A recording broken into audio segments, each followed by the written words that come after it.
You had previously learned how difficult it was to be successful in sales.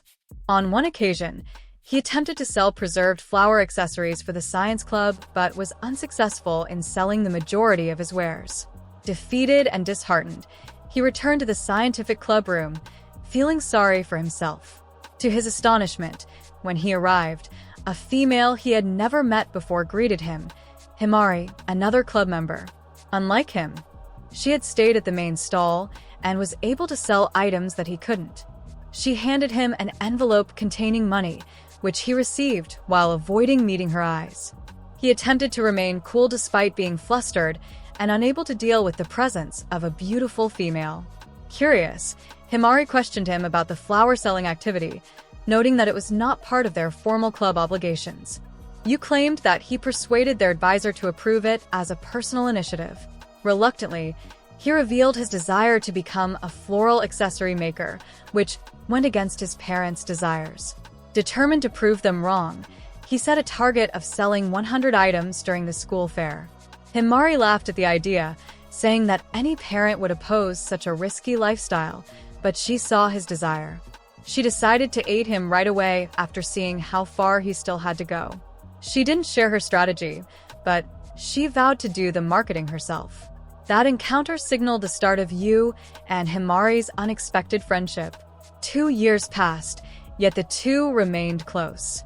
Himari continued to use her natural attractiveness and popularity to promote Yu's handcrafted flower accessories, which helped his tiny business grow rapidly. What began as a modest school project had evolved into a home-based company.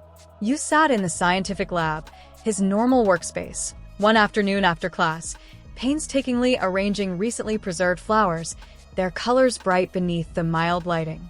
As he started converting them into accessories, he felt a wave of contentment rush over him.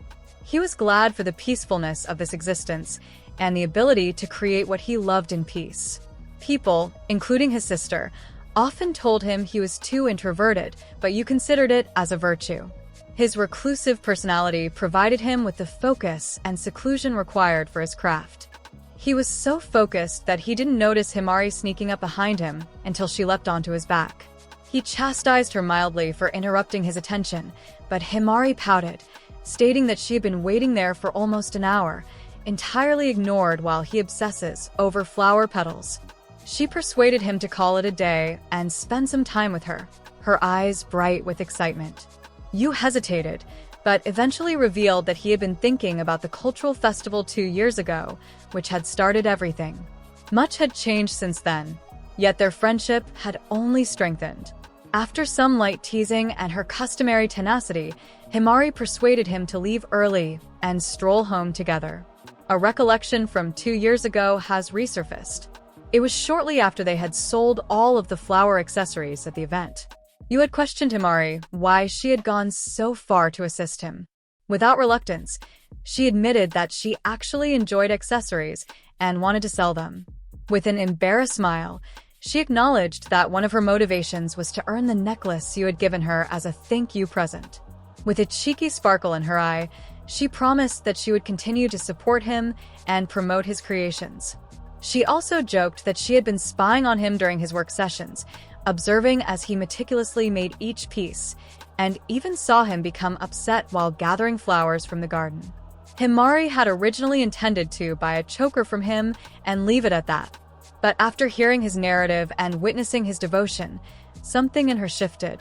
She told him she had made a wish to her older brother on Yu's behalf, but she wouldn't reveal what it was. Then, unexpectedly, she requested for his eyes. Yu, startled, dropped his burger and glanced at her, perplexed.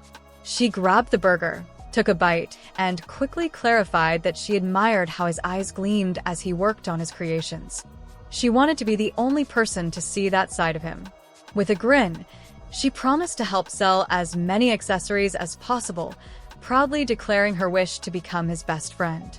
Yu leaned over and took a mouthful of the burger in her palm, completing their strange collaboration. In the present, Yu and Himari visited a cozy sushi restaurant located in a quiet neighborhood. As they ate, they discussed Himari's future. She had been receiving numerous scouting offers, but she continued to decline them. Her excuse was always the same. She wanted to stay by Yu's side and continue promoting his floral accessories business. Over the years, they had developed a lighthearted joke. If Yu failed to expand his small home business into a full-fledged store, he would be forced to marry her. It started off as harmless taunting, but it went so long that even Himari's older brother, Hibari, learned to enjoy Yu and accepted him like a family member. As they ate, the conversation turned to relationships. Himari explained that Yu's unwillingness to date resulted from their uncommon intimacy. She revealed that, despite their link, she had dated casually, albeit none of those relationships were very meaningful to her. Still, she was aware that if she continued to evade marriage, her parents would eventually arrange one for her, most likely with someone older. The thought lingered on Yu. Seeing this, Himari appeared to take the talk seriously before laughing it off. Later that evening, Yu returned to his room and refocused on an order. Something about it made him think of the past. He remembers Himari once saying she'd difficult to build romantic affections for anyone. Yu revealed that his strange hobby of crafting floral decorations frequently turned girls away. Hearing that, Himari that they make a pact. If they were both still unmarried by 30, they would marry each other to avoid being alone. Yu instantly declined, but instead of being insulted, Himari smiled and jumped onto his back with delight. Yu returns after a walk down memory lane to give a requested item to his sister. Before leaving, he reminds her of the flowers he asked earlier and that he still needs to finish a few accessories orders. The following day during school, Johnny is approached by an upperclassman. He casually inquires about her relationship with Yu, evidently interested in their intimacy. She avoids answering the question and walks away instead. As she looks out the window, the sunlight warms her face. She starts to reflect. She has consistently stated that they were simply great friends. But even she can't ignore the peculiar fluttering in her chest that periodically appears when she's around Yu. Despite her self-awareness, she recognizes that if she truly desired romance, she would have pursued it sooner. She grins sweetly, hoping that if you fall in love with someone else, they will welcome her as well.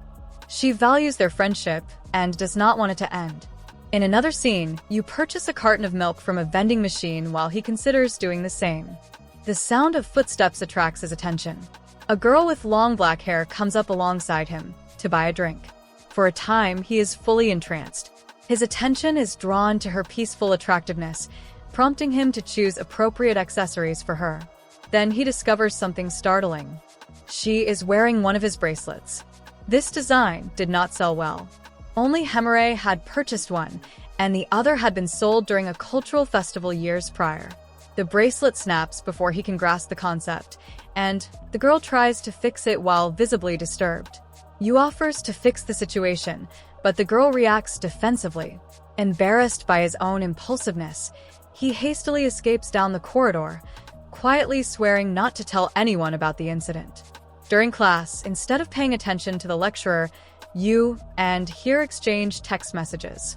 Yu grudgingly informed her about the incident with the vending machine. Himari has been unduly thrilled, flooding his inbox with taunting comments and wild hypotheses about the mysterious girl. Eventually, he stops responding, having had enough of her vivid fantasy. This just strengthens Himari's drive to receive an answer. When he turns to criticize her under his breath, the teacher calls him out. He merely noticed and raised his voice, not his antics. Later in the scientific lab, he tries to boost his attitude by mentioning his accomplishments.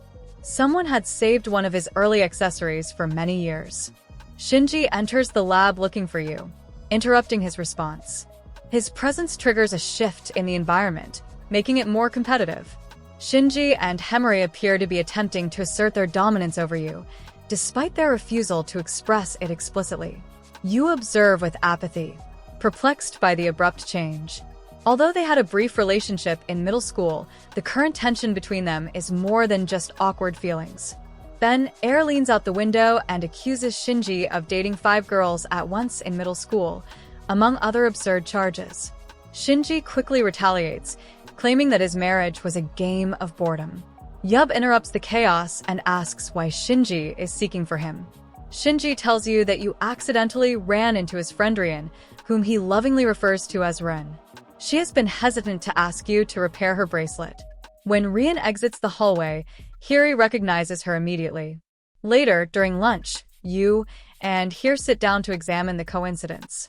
Rian, a childhood buddy of Hiri, may have passed down the bracelet to him from his older sister, who formerly promoted the use of accessories during the cultural event on the second day. After school, visit Fumi to examine the damaged bracelet. Rian misinterprets his silence as an indication of his inability to fix the situation. Her look changes to one of frustration, and she leans in closer, her presence acute and menacing. Chimera nonchalantly pulls out a tiny mirror and exhibits are in what appears to be mid-glare. Rian is taken aback by her own look and stumbles backward, eventually tumbling to the ground. Despite her attempts to remain calm, she insists on repairing the bracelet. Hemery. Granning mocks her for falling on her own and her continued clumsiness. Rian recalls how Hemery teased her as a child. Use eye movements between the two girls in front of him. Rian's unexpected display of anger surprises him, as he had before appeared elegant and polished. Her ability to control Himari, who appears intimidated for the first time in their friendship, concerns him. Just when things appear to be calming down, Hiri tries her luck by grabbing Rian's chest. This unsurprisingly sends Rian over the brink. She becomes irritated and starts flailing around Himari. Himari eventually concedes defeat and is forced to sit at a table. After calming the atmosphere, you focus on Rian's bracelet and debate how to repair it. As you begins his job, he enters a familiar focused trance, blocking out the world around him. Hiri returns to the table and attempts to get Rian to commit a prank on you. After completing the repair, he becomes aware of a strange sensation. The females are silently chuckling. When he reaches for his head, he sees it is tied up in numerous bows. He rushes to get rid of them, flustered. Thank you for watching to this point. This is not the end. For part 2, don't forget to like and subscribe. We got other interesting anime recaps for you. Choose the left or the right video.